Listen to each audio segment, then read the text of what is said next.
Good morning, everyone. I'm Janelle McCoy from the Mid-Atlantic Geospatial Users Group, and I'd like to welcome you to the webinar entitled New Jersey Transit Trailblazer Sign Inventory and Management. Thank you for being with us today.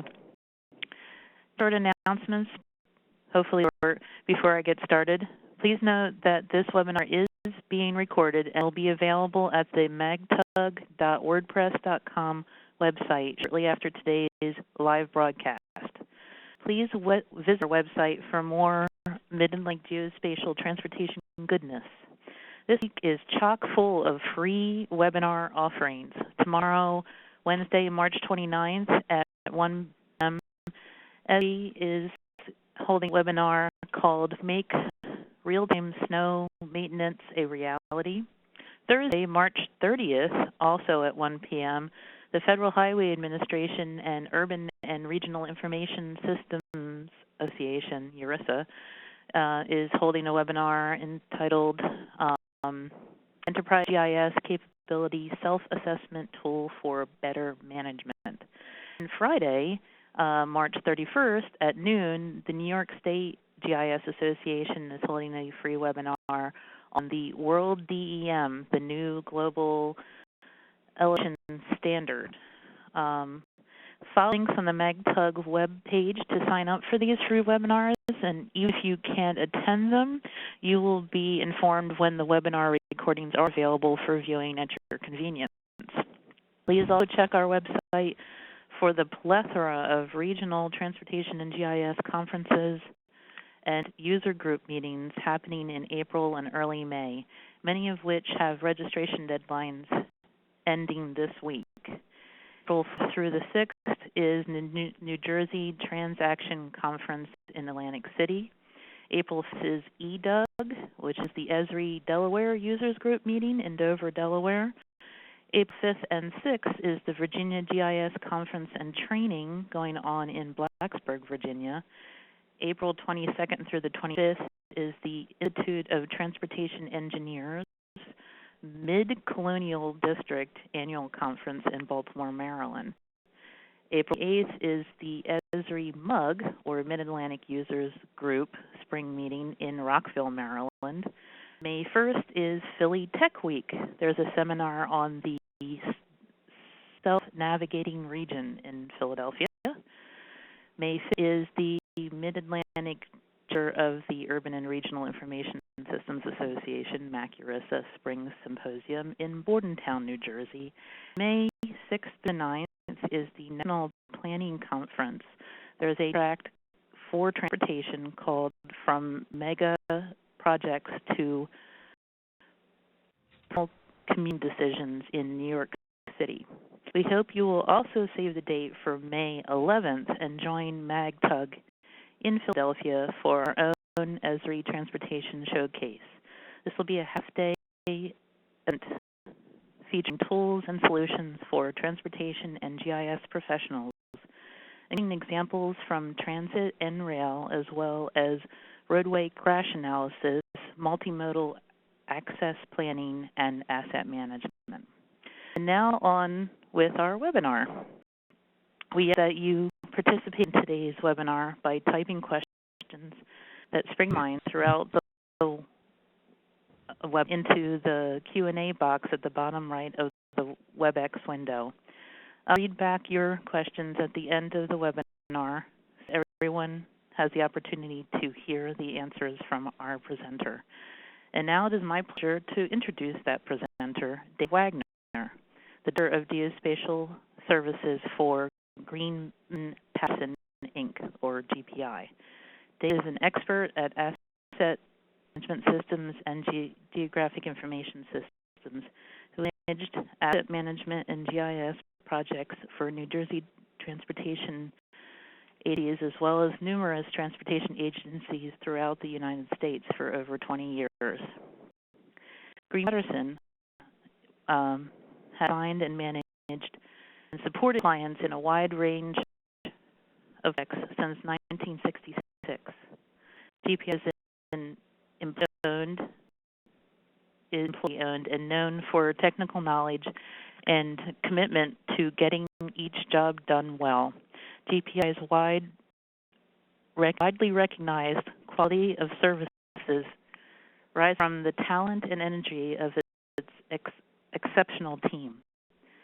The work ethic and dedication of the men and women at GPI delivers constant quality service to government agencies, municipalities, architects, commercial developers, and property owners. GPI, many talents, one firm. Dave will be walking us through improvements to New Jersey Transit's trailblazing sign system, located along roadways in proximity to the Raritan Valley rail line, performed by GPI. New Jersey owns and maintains signs along New Jersey roadways that direct to the most convenient railway stop. GPI inventoried signs and suggested updated placement of signs based upon the results. This presentation will outline the steps taken to make this project successful. Dave, the virtual floor is yours. So I think maybe we can stop on that note. That was quite an intro. And thank you to our marketing department. That was something. I learned something about myself today too. Joking aside, that was a very good intro. Thank you. Yeah, we're going to do the New Jersey Transit statewide Trailblazer installation program for the Raritan Valley line. This will take about 30 minutes and plenty of time for questions. And my info, Director Geospatial at GPI, Greenman-Pedersen, the MAGTUG, I don't know, I guess about 7 years, maybe 10 years, 7 to 10 years now.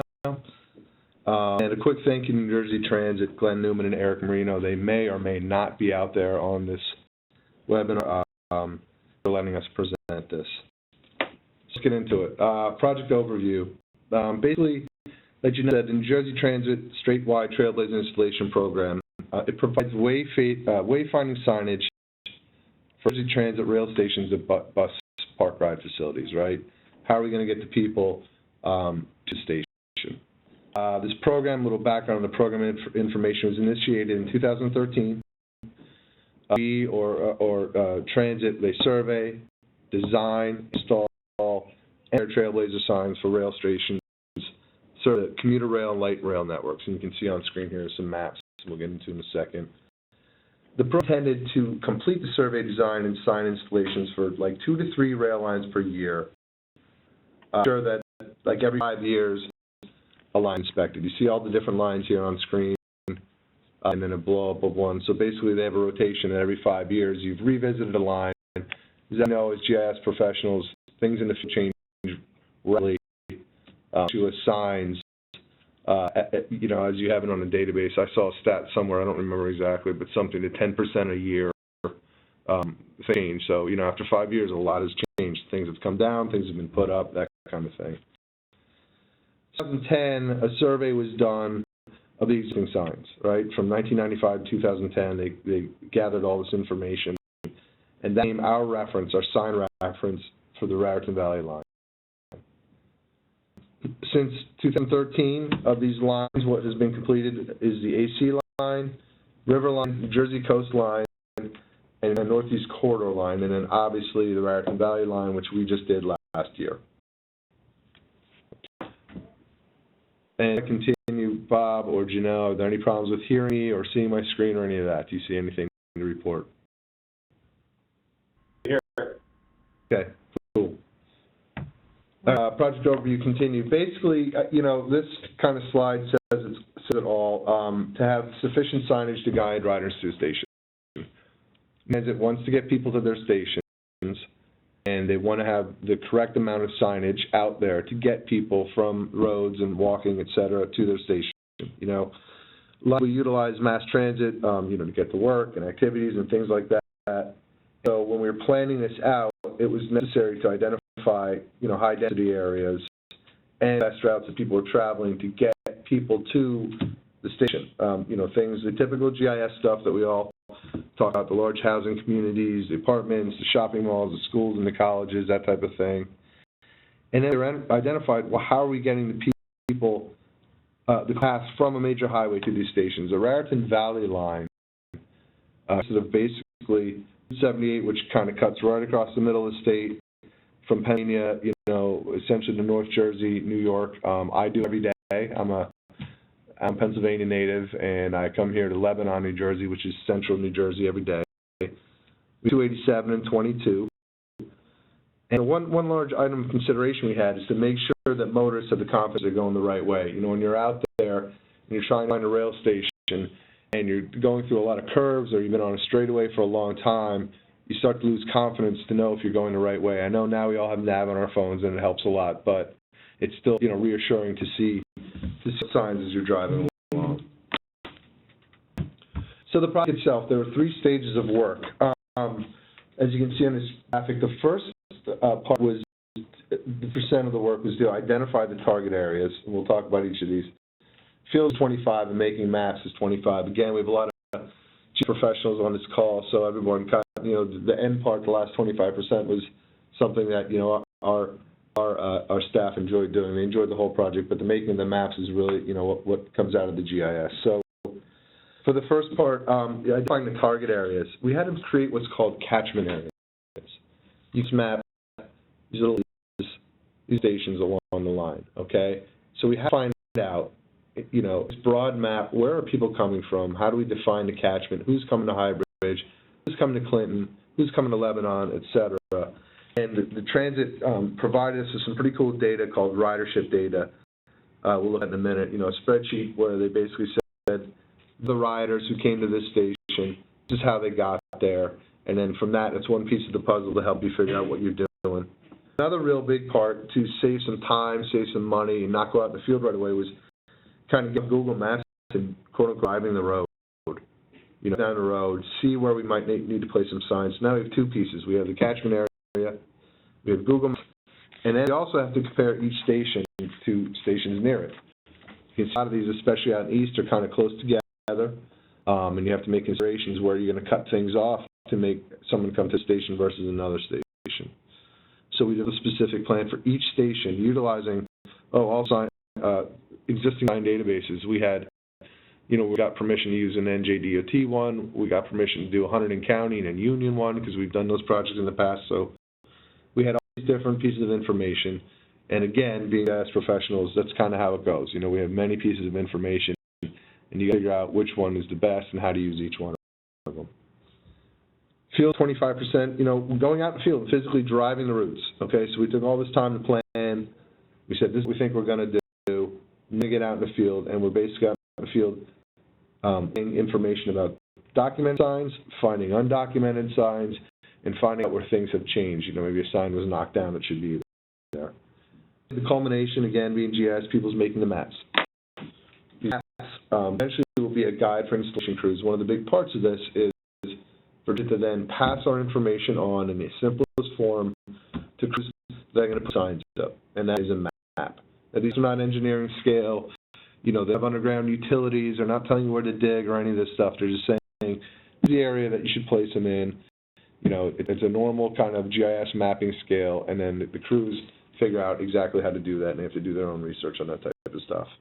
And transit, they're pretty nice maps. You'll see at the end, going to use these for their future reference. All right?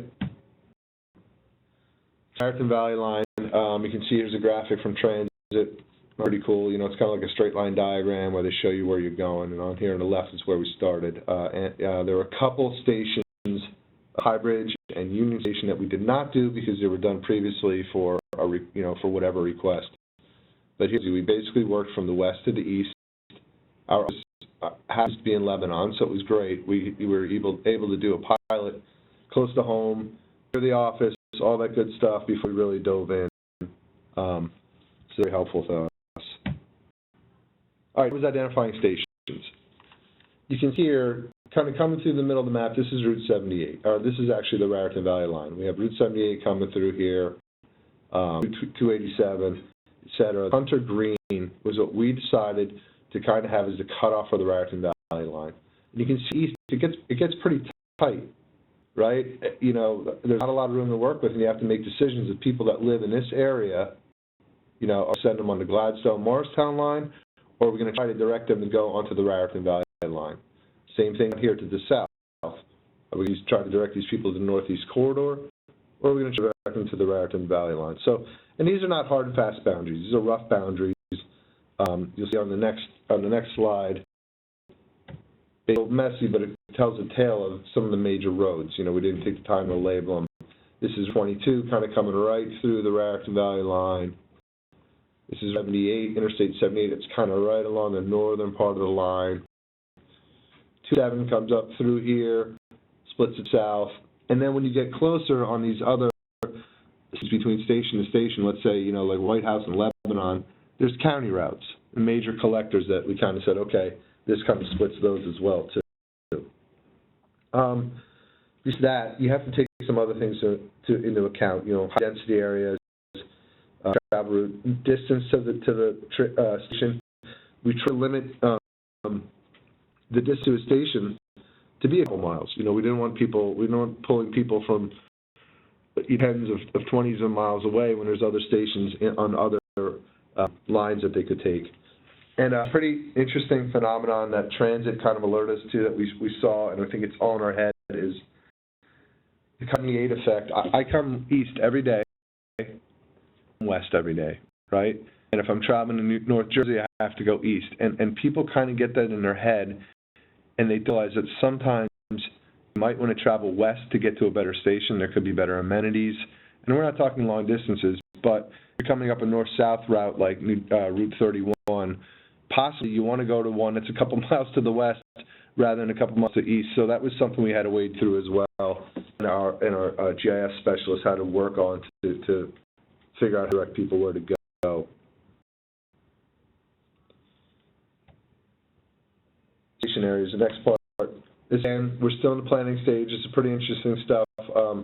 Our GIS specialists kind of came up with this idea of mapping the catchment areas. You know, this ridership data, created catchment area maps of each station by the data you see here on the left, where it says, you know, Alexandria Township, 7 people are coming. They either walk, they carpool, etc. And one of the higher end ones was Holland Township, which had the most. And when you kind of come over the map, you'll see Holland Township is way out here to the west. So these are the kind of things we learned when we created these maps. Again, GIS visually spatializing things that you probably will be able to tell from a simple spreadsheet. You know, we use the GIS in the planning stage as a tool to help us create what we wanted to do. We also had to identify routes in the field where things may potentially be. You know, we used the existing transit database. We use transit database to actually find other databases that we had from DOT and from counties. And again, we really put the finishing touches on this by driving the major routes via Google Maps, paying attention to all the anomalies, checking schools, that kind of thing. And one other interesting note that I remember is we did not place any signs along interstates. So even though interstates kind of go through here, that was something that we didn't want to get involved with because of traffic control and things like that. Continuing along this idea of getting information from transit, we have 3 stations. You see here the Lebanon Station. There's a total of 17 people that use Lebanon, and 105 people.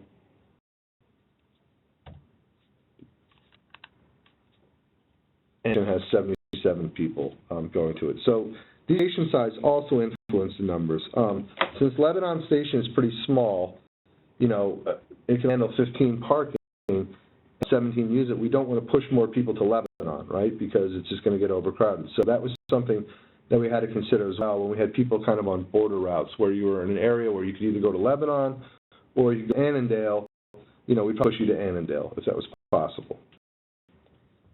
Video. This is pretty interesting. Again, the reason this is video is so I don't have to click live, but basically in ArcGIS, I'm going to hit play. We come over here, the table of contents, click on Lebanon, and see here's the Lebanon Station. This again shows you where the most ridership is coming from versus less versus much less. And riders all together in that general area, okay? Contents, turn it off. The next one is Annandale. Annandale is pretty interesting. Again, we showed a little video. We showed a little screen capture before, but basically what's happening here is now we have more riders, right? Lebanon, we only had 17. Here we have 105. So now we can really start to see where people are from. And again, it's Holland Township way out here to the west. You know, we sign all the way out there. We don't have excessive signage, but you can see Annandale's a pretty big one. I mean, yeah, Annandale's a pretty big one. People are coming from a lot of areas.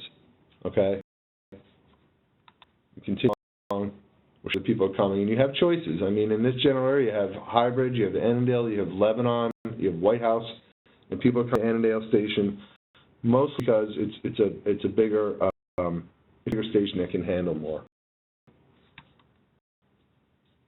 White House for us, you know, GIS people, this is kind of an interesting one. I think we can all kind of determine why this happens. You'll see when it turns on. Kind of vertical, right? So obviously there's some sort of collector route, and if our GIS specialists were here, they could tell me what that was. But you can see that there's a collector route coming through here. That probably is easier to get to the White House station. So that's what we do. Map these things out.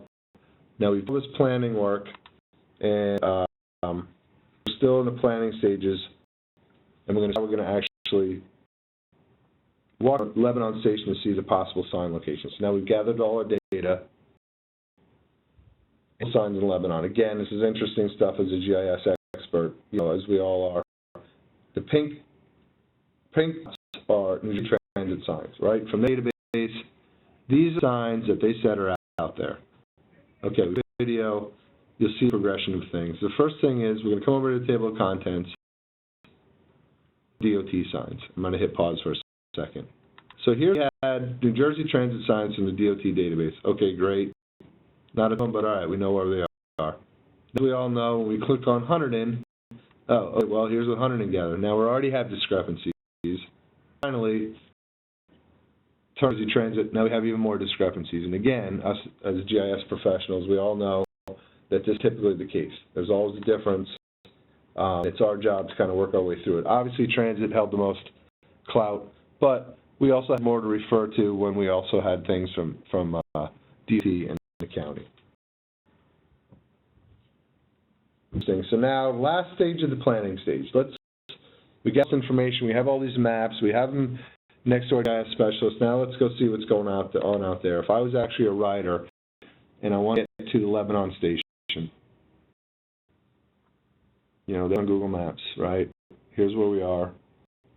Zoom a little bit and drop the aerial. Go back a little bit in a second and look at Route 78 and how I'm going to get there from this major arterial if I'm coming in. You know, down in the bottom, it's going to directions. I'm going to zoom a little bit tighter and basically map, as you can see, you know, the blue route. If I was coming westbound on 78, what I have to do to get there. You basically get off the route, street, go straight, left, make a right, and you're there. So let's see if we have the proper signage to do that. This did not entail interstates, so we left that go. We click maps, we have signs up in the background, the GIS specialist, and we start driving down the road. We're going to zoom in on the overpass bridge for 78 and start there. So, and I should have a sign coming up on my right till you go straight. Okay, Spurry Road, right outside of our office. We look, okay, yep, there's the sign, great. In the portion, we're going to go out, we're going to re-GPS that, put some information down about it. Straight, we go across straight. There should be one coming up that tells me to go left. Right. Up to the sign, make a left, drive out a little bit. We should tell us to go to the right. There. We make a turn, drive a little bit. There should be another one telling us to make a right.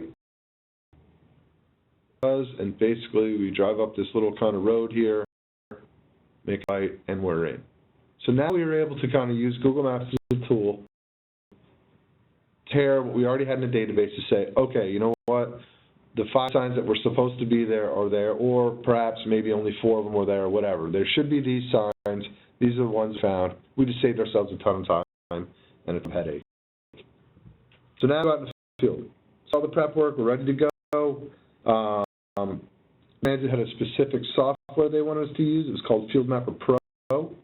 Trained on it. All of our GIS people that were out in the field got safety training to make sure they were good out in the field. This Pro ran on basically iPads, on iOS tablets. The maps of each line were loaded into the tablet and contain the points of the known existing signs. Okay, so again, now we go out in the field. We have the known signs. We've done prep work with Google Maps and mapping. Now we go see what's going out there. When we find a sign, we're collecting very basic data. Real hardcore system where we're doing height and offset and all this good stuff. We kind of just got the basic stuff. Where's the sign? What road is the sign on? What's the closest sign it's pointing to? Which way is it facing? That kind of thing. And we moved on. Here's a picture of someone actually out by our office, one of our geospecialists, where basically he's going to go out and take new photos, GPS locations of that sign. Attribute information was confirmed or modified, and those and locations, etc., were collected for all proposed sites. And you'll see in a minute, I think on the next slide, yes. These signs are making the maps. These green roads are the roads that we drove for the Annandale station. So, it could have been a $10 million project if we drove every single road, but we didn't. There was no need to do that.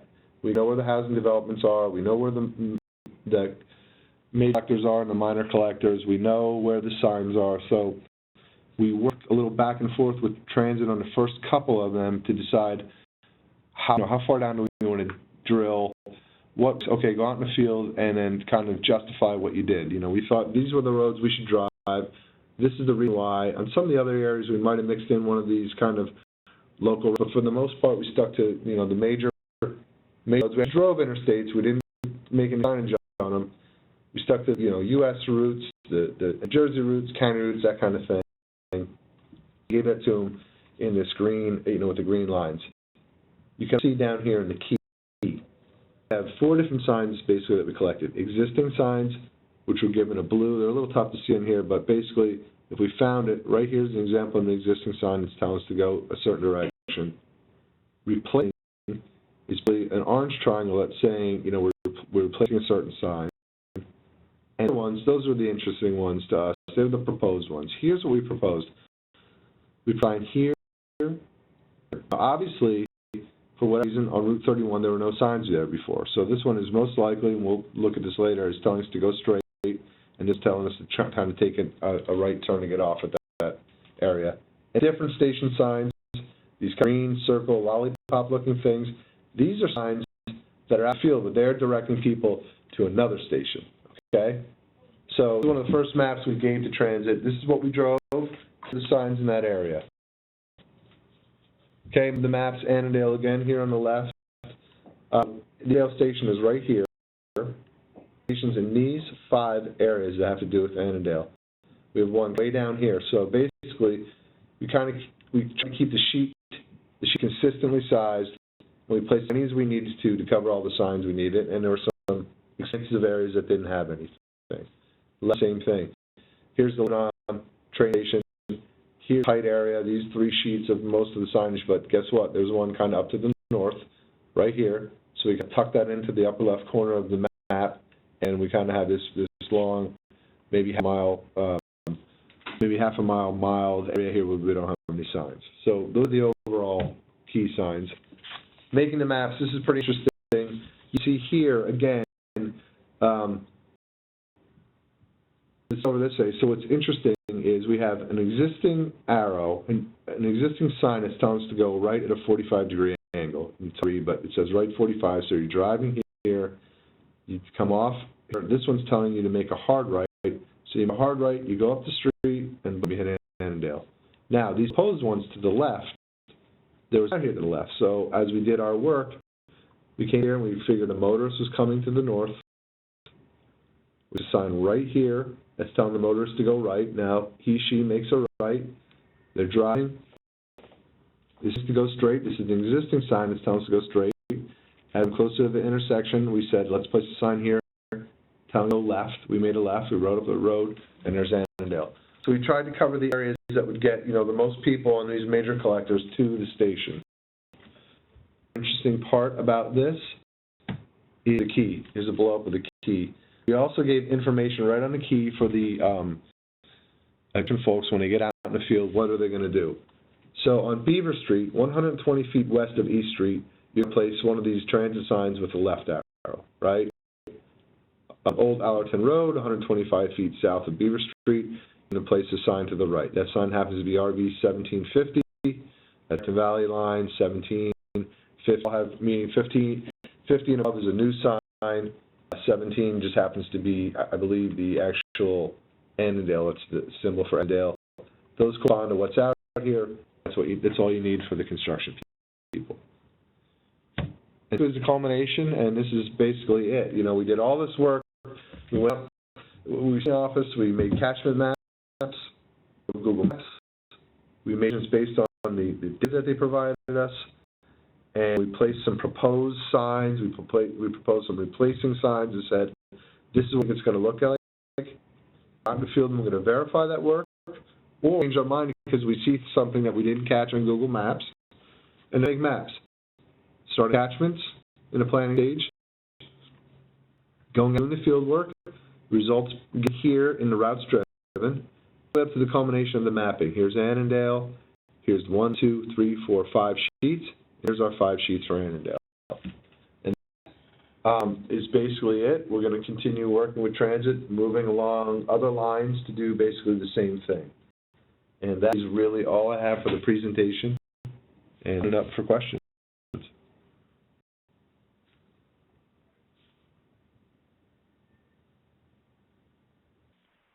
Was and clear and simple. Thank you, Dave. If anybody has questions for Dave, please type them in the Q&A. I'm getting thumbs up from people saying great presentation. Does anybody have questions, or was that so simple you all can do it? I'm hearing any questions yet. It was an interesting project. It really is, you know, a project that definite scope, very definite need, and it was fun, you know, enjoyable to work with them because you kind of, you know, all this data and you know, obviously Eric and Glenn. Eric was the PM and Glenn is kind of the manager. He have what they want and have been through this before. But it was fun to work with them. They kind of said, well, how about doing this or adding this? And it was back and forth. And, you know, Eric joined us in the field once or twice, and we kind of got the hang of what we were doing, workflow going, and I think the project went pretty well, and it was, you know, it was an enjoyable project, those guys, and I think we did a pretty good job. I did get one question asked, what was the time frame from start to finish on this project? The work, you know, you always have your startup time, and you always have kind of the tail end where things, you know, there's a little cleanup work, but, you know, a couple months, I think about 2-3 months, something in that range, and instead of doing all the planning work first, we try to take it in chunks. That's something I didn't mention. There were 16 stations, and I think we kind of split it up in 4 groups. So we get too far ahead of ourselves without transit being able to kind of take a look at what we did and suggest some changes or ideas. But the stuff all worked together. So we'd kind of plan for 4 of them, go out for 4 of them, produce some maps on 4 of them, and then turn those into transit. And then while we were waiting for comments, we got back out in the field for the next 4 of them. So it was a nice workflow where there was no kind of stoppage or waiting or we're waiting for transit's comments. We split it up so that you could still do work until they had the time to really dig into the stuff. Okay, a follow-up with that, I guess, is how many were on your team? How many people were tackling this project? Yeah, well, we had 2. We had 2 doing the field work. You know, we always kind of we try to have 2 people out there at one time. Project manager, UC person, and then of 2 people that were in the field, I would say one of them probably played a little bit more of a primary role of kind of the office work, you know, the planning, the field work. So a team of, I would say, 4, you know, with one of them doing the bulk of the work, and then a manager and a QC. Okay, that's not bad. Was there any consideration for signs at intersections of interstate off-ramps and roads? I mean, you said you specifically didn't do interstates. So I'm getting intersection of roads and interstate off-ramps.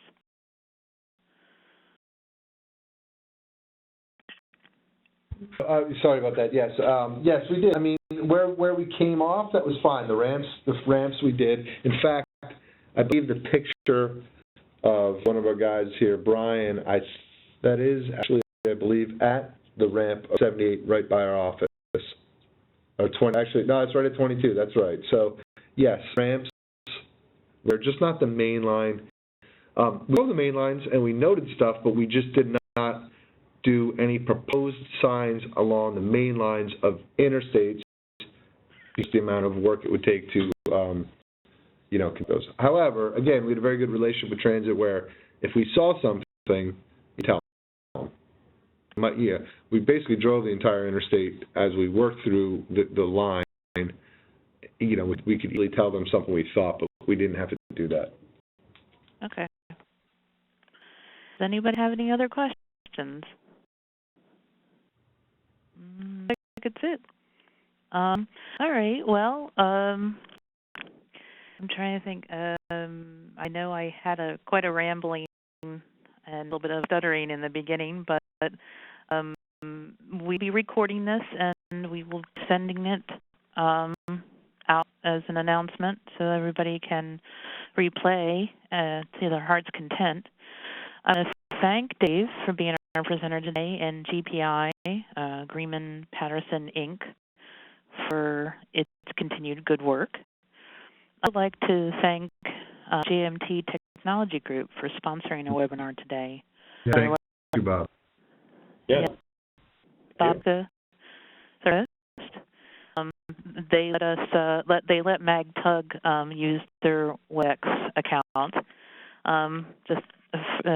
GMT stands for Johnson, Merriam and Thompson. Am I saying that right? Merriam and Thompson, Inc. It's a progressive geospatial and information technology services provider specializing in transportation application solutions and is proud to call Mid-Atlantic its home. I hope everyone enjoyed today's webinar and will join us April 18th. At 10 a.m. for our next webinar on HD LiDAR Design Scale Ready, and it's being presented by Dan McIntyre from the Axis Geospatial LLC. Registration for that is open now and available on the magtugwordpress.com website. Again, check it out. I try to keep that up to date as soon as I hear about new webinars and user group meetings. I try to post it. Hopefully on our mailing list. If not, you can also sign up there.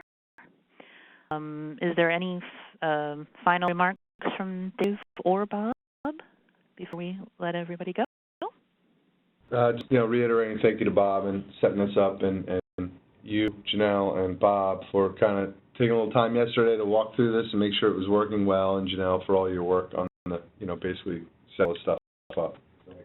All right. Well, we can't do it without great projects like this and your own time. I know you spend a lot of it in get ready for presentation. And thank you again. And for everybody online, let's hope it's another wonderful geospatial day for you and mapping. Goodbye. Thanks,